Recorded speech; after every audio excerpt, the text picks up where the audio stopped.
कोई भी तपस्या इसलिए नहीं करता कि उसकी भक्ति उसके आराध्य तक पहुंच जाए। मृत्यु चाहते हो, मुक्ति चाहते हैं, किंतु मृत्यु से मुक्ति प्राप्त नहीं होती। ना ही मृत्यु जीवन का अंत होती। सृष्टि ही जीवन, प्रकाश ही जीवन। और यदि जब हम नेत्र खोले और हमें प्रकाश की अनुभूति ना हो, तो इसका यह अर्थ नहीं कि प्रकाश कहीं नहीं। प्रकाश है।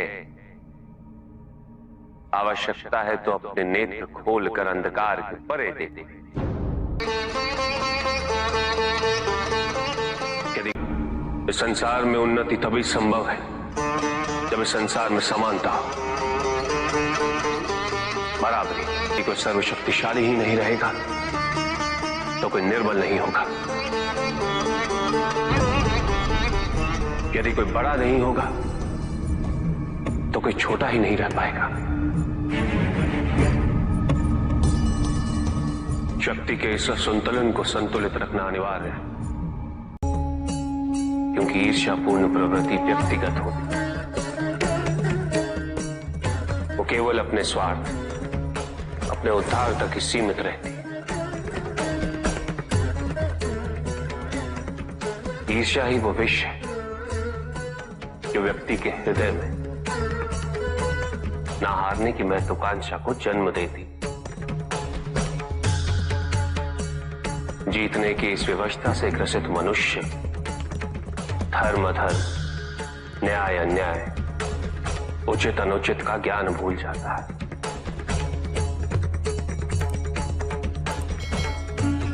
संवेदना, करुणा भूल जाता है। उसे स्मरण रहता है तो केवल जीतना, भले ही वो छल कपट के माध्यम से ही क्यों ना हो।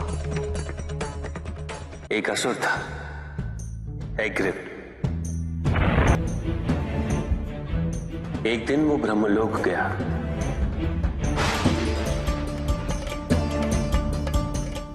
और बड़ी चालाकी से उसने ब्रह्मदेव से चारों वेद प्राप्त कर लिए।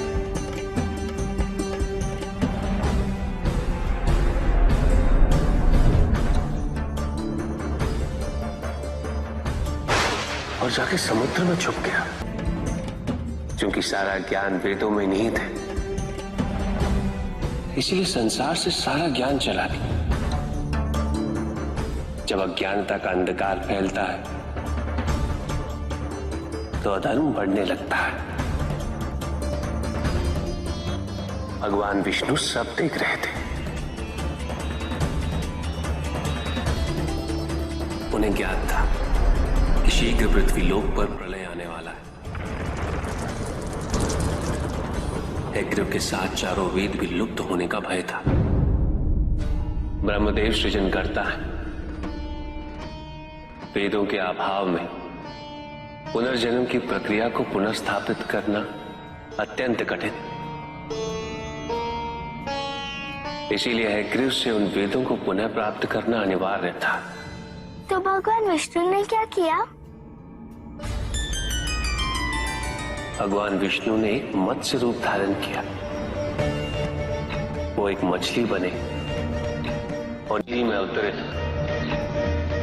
राजा सत्यव्रत स्नान कर रहे थे। एक छोटी सी मछली उनके हाथ में आ गई। इतनी छोटी मछली? भगवान विष्णु? हाँ, राजा सत्यव्रत उस मछली को जल में छोड़ने जा ही रहे थे कि उस मछली ने बड़ी मछलियों का भय जताते हुए उनसे विनती की। उनसे कहा कि वो उसे अपने साथ ले चले। राजा सत्यव्रत अत्यंत दयालु थे। मछली को अपने कमंडल में शरण दे दी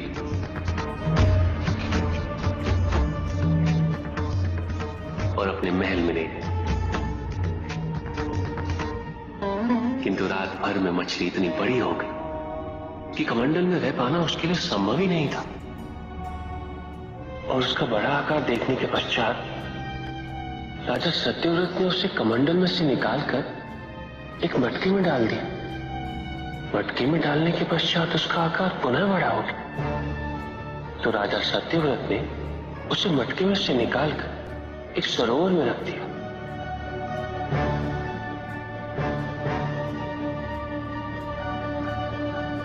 किंतु उस एक ही रात में सरोवर में रखने के पश्चात भी उसका आकार इतना बड़ा हो गया कि उसे नदी में रखना पड़ा।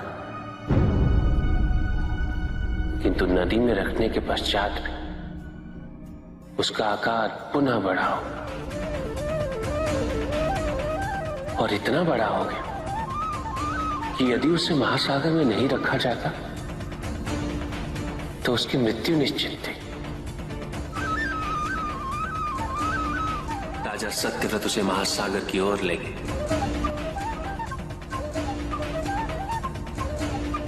क्योंकि राजा सत्यव्रत तपस्वी थे, ज्ञानी थे,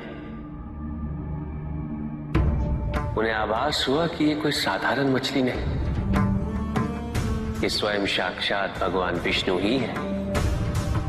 भगवान विष्णु राजा सत्यव्रत की उदारता से अत्यंत प्रसन्न थे।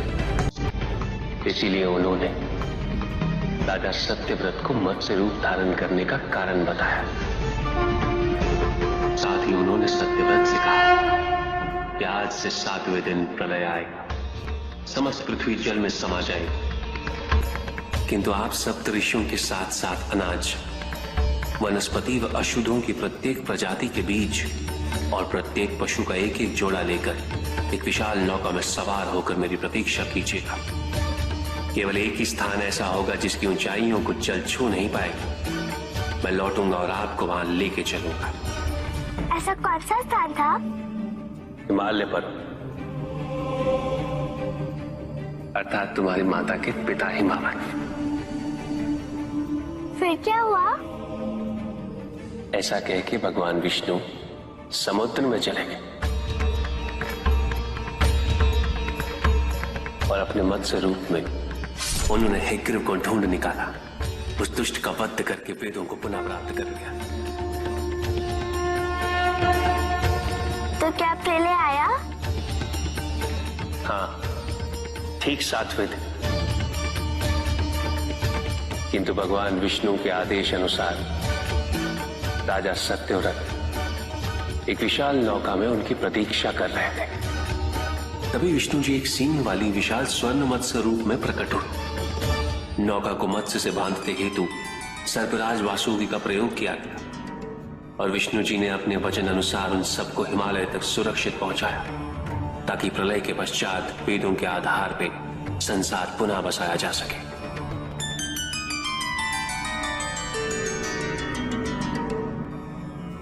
राजा सत्यव्रत मनु कहलाए। मनु अर्थात मानव जाति के प्रणजनक। इसी प्रकार भगवान विष्णु ने न केवल वेदों को पुनः प्राप्त कर लिया, अपितु समस्त संसार का कल्याण भी। अर्थात भगवान हर संकट में अपने भक्तों की सहायता अवश्य करते हैं। अस्थिरता तो केवल अविश्वास से आती है। स्थिरता के लिए विश्वास अनिवार्य। विश्वास और शांति की निरंतरता बनाए रखना कैसे संभव है? इस नकारात्मकता का प्रसार हम कैसे रोकें प्रभु? केवल इस जागरूकता से कि सब कुछ अहम से संबद्ध नहीं।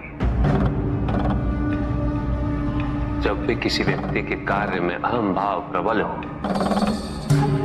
तो अहंकार, व्यक्ति जैसा भी हो, उसे अस्तित्व केवल वैसा ही प्राप्त होता है। व्यक्ति यदि अपने कर्मों के लिए अपने को उत्तरदायी समझे तो वो स्वतंत्र था। जब तक व्यक्ति किसी और को उत्तरदायी समझेगा तब तक वो निर्भर रहेगा। व्यक्ति यदि ये सोचे कि उसके दुख का कारण कोई और है तो वो सुखी कैसे रह पाएगा? यह असंभव है।